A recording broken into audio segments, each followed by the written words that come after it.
হরি হরি কবে হব বৃন্দাবনবাসী। কবে বৃন্দাবনে বাস হবে গো? কবে অমন করে ব্রজের ধুলায় গড়াগড়ি যাব গো? কবে অমন করে রাধানাথ বলে ডাকতে পারবো গো? বলে দাও না গো। কবে এমন করুণা হবে, কবে এমন কৃপা হবে, যেদিন যেদিন রাধা কুণ্ডের তীরে বসে অমন করে রাধে শ্রী রাধে বলে কাঁদতে পারবো? কবে হবে অমন দশা? কবে অমন করে বিষয় পরিত্যাগ করে বৃন্দাবনে যেতে পারবো? কোনদিন কি এমন দশা হবে?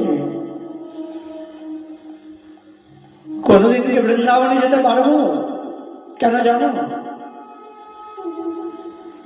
কারণ মন যে এখনো অমন করে বিষয়ে আটকে রয়েছে। যদি যাই বৃন্দাবনে, বিষয় থাকে যে মনে, এই রূপে কি রূপে পাইব? যদি বৃন্দাবনে যাই তবু মন থেকে বিষয় যে যায় না, তাই এই রূপে কি রূপে পাইব? অমন করে হৃদয় মাঝে যদি বিষয় আটকে থাকে, অমন করে আমার হৃদয়টা যদি বিষয়ে পড়ে থাকে, তবে কি করে বৃন্দাবনে যাব? আর যদিও বা বৃন্দাবনে যাই, তবে বৃন্দাবনে গিয়েও তো কৃপা পাবো না। কারণ ওই যে হৃদয় যে বৃন্দাবনে যায় না, হৃদয় যে এখনো কাটা বনে অমন করে আটকে আছে। তাই কবে কবে এমন দশা হবে? হরি হরি, আর কি এমন দশা হবে? আর কবে বৃন্দাবনে যাব? বৃন্দাবনে গিয়ে প্রেমাবেশে অমন করে ধুলায় গড়া করি যাব। আর কবে এমন দশা হবে গো? ডাকিব হার রাধানাথ বলি,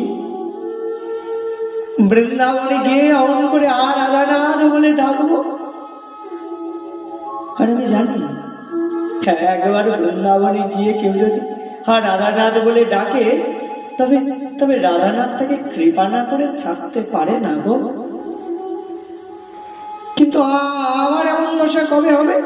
যেদিন বৃন্দাবনে যাব, বিষয়কে পরিত্যাগ করে বৃন্দাবনে যাব, আর বৃন্দাবনে গিয়ে রাধানাথ বলে ডাকবো।